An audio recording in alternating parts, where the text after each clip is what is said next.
इस संसार में सबसे सर्वश्रेष्ठ जीव मनुष्य हैं। और मित्रों, हम सभी की नजर में सबसे बड़ा पापी पुरुष या स्त्री कौन है? सबसे बड़ा पापी अगर स्त्री है तो आप सभी कमेंट बॉक्स में जय श्री कृष्णा लिखना। और अगर पुरुष सबसे बड़ा पापी है तो आप लोग कमेंट बॉक्स में हर हर महादेव लिखकर जरूर कमेंट करें। तो मित्रों, आज की इस वीडियो में हम आप सभी को बताने वाले हैं कि दुनिया का सबसे बड़ा पापी कौन है।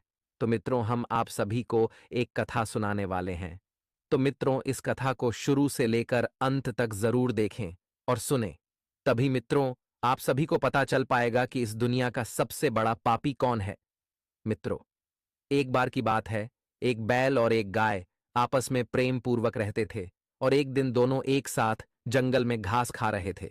तभी घास खाते खाते गाय को प्यास लगती है।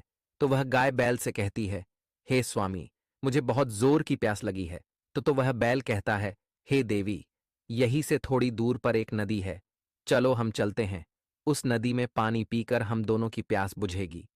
उसके बाद गाय और बैल दोनों नदी पर पहुंचकर अपनी प्यास बुझाते हैं। उसके बाद वहीं पर बैठकर विश्राम करने की सोचते हैं। और मित्रों, गाय और बैल को आपस में बहुत प्रेम था। एक बार की बात है, गाय और बैल आपस में बातें कर रहे थे। तभी बैल कहता है, इस संसार में सबसे बड़ा पापी और विश्वासघाती स्त्री होती है। गाय यह बात सुनकर उसको क्रोध आ जाता है और वह कहती है, नहीं, ऐसा नहीं है। इस संसार में सबसे बड़ा पापी और विश्वासघाती पुरुष होता है। आगे बैल कहता है, हे देवी, तुम गलत कह रही हो। गाय और बैल एक दूसरे की बात से सहमत नहीं थे। फिर दोनों के बीच एक भयंकर लड़ाई होती है और उस लड़ाई में बात मारने पीटने पर उतर आती है। तभी बैल कहता है, हे देवी, हम दोनों आपस में क्यों लड़ रहे हैं? क्यों ना हम दोनों भगवान श्री कृष्ण के पास जाकर यह पता करें कि इस संसार का सबसे बड़ा पापी स्त्री या पुरुष है। तब गाय भी बैल की बात से सहमत हो जाती है और कहती है, हे स्वामी, आपने सही कहा है। हम आपस में क्यों लड़ रहे हैं?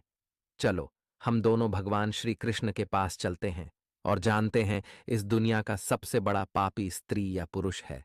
फिर गाय और बैल दोनों एक साथ भगवान श्री कृष्ण के पास पहुंच जाते हैं। फिर वह बैल भगवान श्री कृष्ण को प्रणाम करता है और कहता है, हे प्रभु, इस संसार में सबसे बड़ा पापी और विश्वासघाती स्त्री होती है। तब भगवान श्री कृष्ण कहते हैं, हे बैल, तुम कैसे कह सकते हो कि इस संसार का सबसे बड़ा पापी और विश्वासघाती स्त्री होती है? भगवान श्री कृष्ण ने बैल की बात सुनकर बैल से कहा, तुम कैसे कह सकते हो कि इस संसार में सबसे बड़ा पापी और विश्वासघाती स्त्री होती है? प्रिय मित्रों, अगर आप लोगों को यह कथा अच्छी लग रही हो तो कथा को अंत तक सुने, क्योंकि आधा अधूरा ज्ञान विष के समान होता है। तो मित्रों, वीडियो को शुरू से लेकर अंत तक जरूर देखना और सुनना। और मित्रों, मुझे माता लक्ष्मी से यही कामना है कि इस वीडियो को जो भी स्त्री या पुरुष शुरू से लेकर अंत तक देखेगा, उसके घर में माता लक्ष्मी सदैव वास करेंगी। और जो भी व्यक्ति इस वीडियो को स्किप कर देता है, उसका घर माता लक्ष्मी छोड़कर चली जाएंगी। और मित्रों, आप लोगों ने अभी तक वीडियो को लाइक नहीं किया तो वीडियो को लाइक कर दीजिए।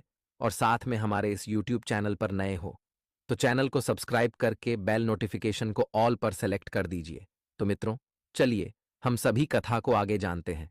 तब भगवान श्री कृष्ण से वह बैल कहता है, हे प्रभु, मैं आपको एक कहानी सुनाना चाहता हूं, जिससे हम सबको यह साबित होगा कि पुरुषों से ज्यादा स्त्री पापी और विश्वासघाती होती है। फिर भगवान श्री कृष्ण बोले, ठीक है, तुम कहानी सुनाओ।